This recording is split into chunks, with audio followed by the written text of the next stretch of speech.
జై శ్రీకృష్ణ అండి. నేను మీ నరేష్ని. ట్రిప్ విత్ నరేష్లో ఈసారి నేను మిమ్మల్ని తీసుకెళ్ళబోతున్నాను సీతారాముల వారి చేత స్వయంగా వారి స్వహస్తాలతో ప్రతిష్టాపించబడిన స్ఫటికలింగం కలిగిన ఆలయానికి. ఈ ఆలయం ఎక్కడ ఉందనుకుంటున్నారా? ఈ ఆలయం ఎక్కడో కాదండి, ఇది మన ఆంధ్రప్రదేశ్లోని పశ్చిమ గోదావరి జిల్లాకి చెందిన పాలకొల్లుకు సంబంధించిన ఆలయం. ఈ ఆలయాన్ని క్షీరారామలింగేశ్వర స్వామి ఆలయం అని అంటారు. ఇది పంచారామ క్షేత్రానికి సంబంధించిన ఆలయం. ఈ పంచారామ క్షేత్రాలు అంటే ఏంటి, వాటి యొక్క చరిత్ర ఏంటి అని చెప్పేసి శ్రీ భీమేశ్వర స్వామి ఆలయం వీడియోలో అయితే నేనైతే చెప్పున్నాను. ఒకసారి ఆ వీడియో చూసిన తర్వాత ఈ వీడియో కూడా చూస్తే మీకు ఆ పంచారామ క్షేత్రాల యొక్క చరిత్ర అనేది అర్థమవుతుంది. ఇంకా ఈ ఆలయం గురించి కానీ మనం మాట్లాడుకోవాలంటే, ఈ ఆలయం వచ్చేసి 11వ 12వ శతాబ్దం కాలం నాటి ఆలయం. ఈ ఆలయాన్ని నిర్మించింది చోళరాజుల వారు. వాళ్ళు నిర్మించిన ఎన్నో గొప్ప ఆలయాల్లో ఈ ఆలయం కూడా ఒకటి. ఈ ఆలయం గోపురం ఎత్తు సుమారు 125 అడుగులు ఎత్తైన ఆలయ గోపురం. ఇంకా ఈ క్షీరారామలింగేశ్వర స్వామికి ఈ పేరు ఎలా వచ్చింది, పాలకొల్లుకి ఆ పేరు ఎలా వచ్చింది, ఆలయం యొక్క చరిత్ర, ఆలయం యొక్క పూజలు, ఇవైతే మనం వీడియో చూస్తూ అయితే మాట్లాడుకుందాం. సో ప్లీజ్ నా ఛానల్ని సబ్స్క్రైబ్ చేసి మీ బంధువులతో కానీ ఫ్రెండ్స్తో కానీ షేర్ చేసి కామెంట్ అయితే చేస్తూ ఉండండి. మీ కామెంట్స్ వచ్చేసి చాలా ఇంపార్టెంట్ అండి. సో ట్రిప్ విత్ నరేష్లో మీ జర్నీని నాతో పాటు కొనసాగించాలంటే పదండి, మీ ప్రపంచాన్ని వదిలి నా ప్రపంచానికి రాగి ప్రపంచంలోకి అయితే వెళ్దాం.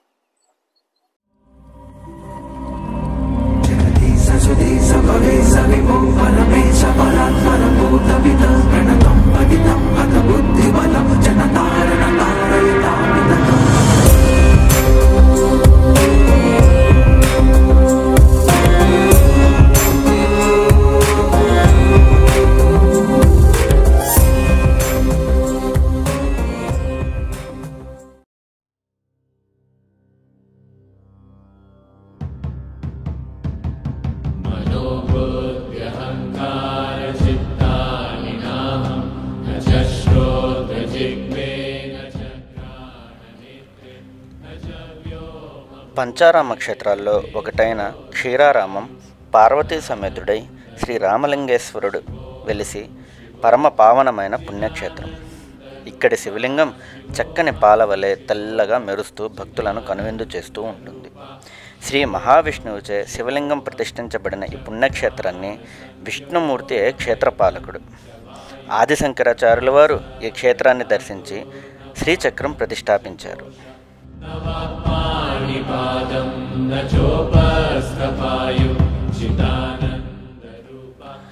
పశ్చిమ గోదావరి జిల్లాలోని క్షేత్రాన్ని క్షీరపురి, పాలకొలను, ఉపమన్యపురం అనే పేర్లతో కూడా పిలుస్తూ ఉంటారు. ఇది కుమారస్వామి చేత ఛేదించిన ఆత్మలింగపు పైభాగమని విశ్వసిస్తూ ఉంటారు.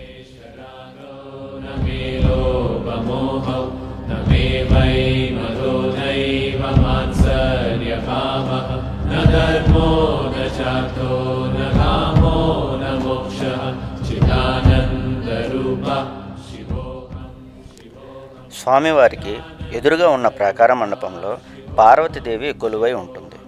ఆ పక్కనే సుబ్రహ్మణ్య స్వామి ఆలయం, రుణహర గణపతి ఆలయాలు కనిపిస్తాయి. ఈ రుణహర గణపతి దర్శించడం వలన అప్పుల బాధల నుంచి బయటపడటం జరుగుతుందని భక్తులు విశ్వసిస్తూ ఉంటారు.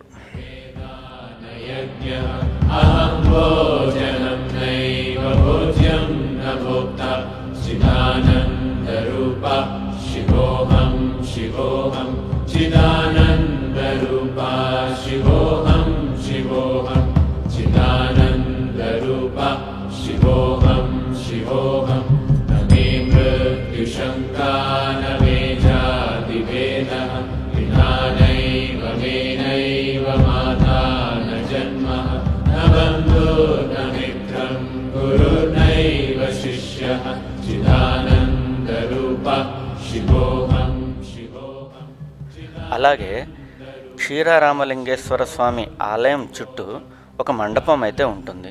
ఈ మండపంలో మన హిందూ సనాతన ధర్మానికి సంబంధించిన ప్రతి ఒక్క స్వామివారి విగ్రహాలను ఇక్కడ పొందుపరచడం అయితే జరిగింది.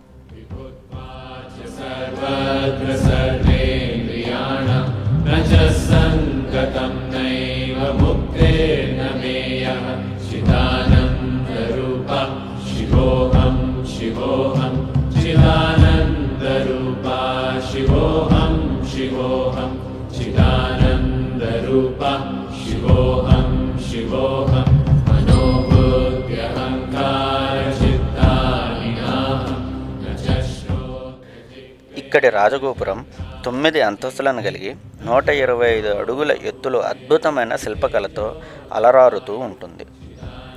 ఇక్కడ పర్వదినాల సమయంలో విశేషమైన పూజలు, ఉత్సవాలు వైభవంగా జరుగుతూ ఉంటాయి.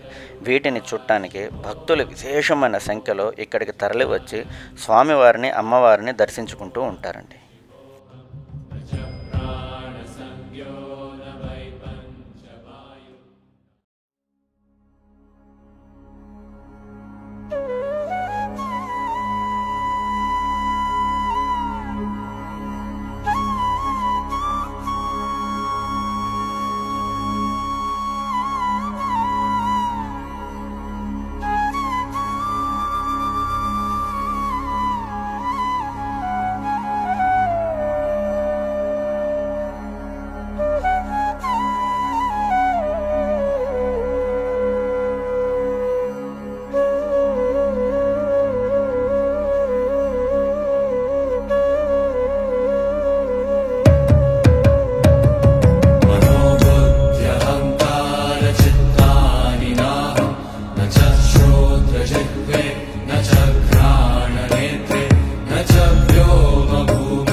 పూర్వం ఉపమన్యుడు అనే శివభక్తుడైన బాలకుడి కోసం శివుడు తన త్రిశూలంతో నేలపై గుచ్చగా అక్కడ నుంచి పాలధారలు పొంగి పొర్లాయని, ఈ కారణంగానే ఈ ప్రాంతానికి క్షీరపురి, పాలకొలను ఉపమన్యపురంగా ప్రసిద్ధి చెందినట్లుగా స్థల పురాణం అయితే చెప్తుంది.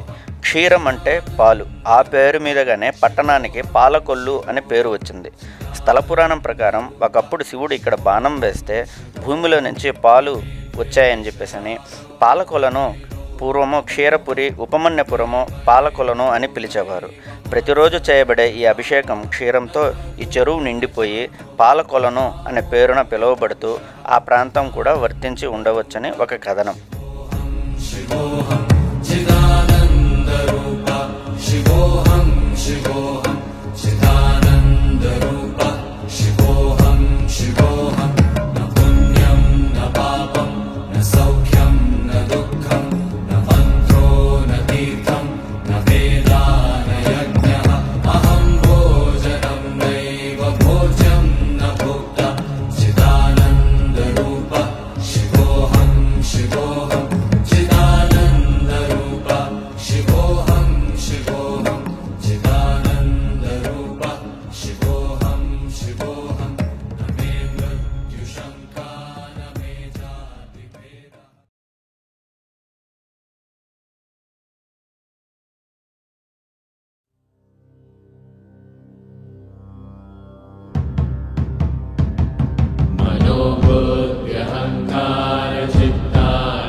ఇక ఈ ఆలయాన్ని చేరుకోవడానికి గన్నవరం ఎయిర్పోర్ట్ నుంచి 148 కిలోమీటర్లు, రాజమండ్రి ఎయిర్పోర్ట్ నుంచి 85 కిలోమీటర్ల దూరంలో అయితే ఉంటుంది. ఇక దగ్గరలో ఉన్న రైల్వే స్టేషన్ వచ్చి పాలకొల్లు రైల్వే స్టేషన్. ఇక్కడికి రాజమండ్రి, విజయవాడ ప్రాంతాల నుండి రైళ్ళు అయితే నడుస్తూ ఉంటాయి. అదే ఏలూరు, రాజమండ్రి, కొవ్వూరు, నరసాపురం నుంచి తదితర ప్రాంతాల నుంచి పాలకొల్లుకి అయితే ప్రైవేట్ బస్సులు కానీ లేకపోతే గవర్నమెంట్ బస్సులు కూడా మనకైతే అవైలబుల్ ఉంటాయి.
ఈ ఆలయంలోని శివలింగం పాల వలె తెల్లగా మెరుస్తూ భక్తులను కనువిందు చేస్తూ ఉంటుంది.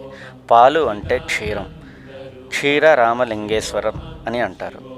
స్వయంగా రాములు వారిచే ప్రతిష్ఠించబడడం వలన రామలింగేశ్వరం అని పేరు వచ్చిందండి.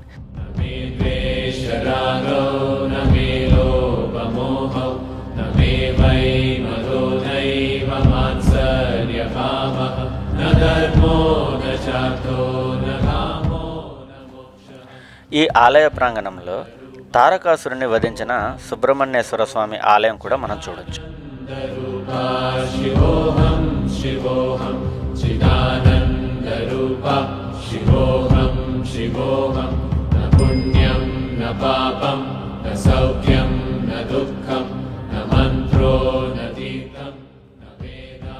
అలాగే ఈ ఆలయ ప్రాంగణంలో అష్టాదశ శక్తి పీఠముల గురించి, అవి ఎక్కడెక్కడ ఉన్నాయి, వాటి పేర్లు ఏంటి అని చెప్పేసి శిలాఫలకాల మీద మనకైతే తెలియజేస్తూ ఉంటారు.